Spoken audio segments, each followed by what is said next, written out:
an escalation of violence on the first day of exams at Azhar University. Students sympathetic to the Muslim Brotherhood made good their threat to disrupt the midterm examinations. They stopped students from entering classes and then torched 2 buildings on campus. The administration had to cancel exams in several faculties, while 60 students were arrested for damaging public property. We came to attend exams. The Brotherhood students made a cordon around the building so we don't go in.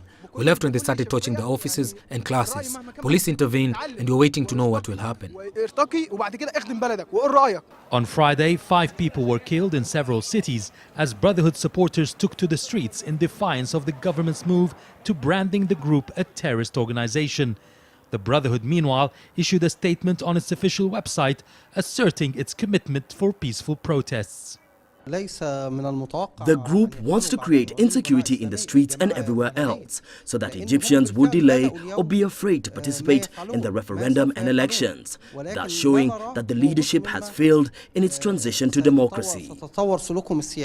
Egypt was hit with similar waves of violence and terrorist attacks by Islamists in the 1960s and 90s, which the governments at the time managed to contain. The government and the Muslim Brotherhood are both refusing to change their stance, leaving no room for reconciliation. And now, the Brotherhood has been disbanded 3 times in the last 65 years, 1948, 1954, and now in 2013. But is it different this time? Not really.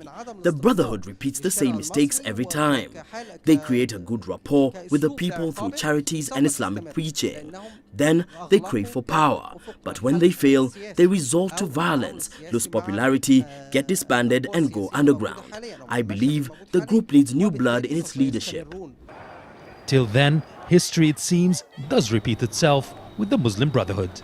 Yasser Hakim for CCTV, Cairo.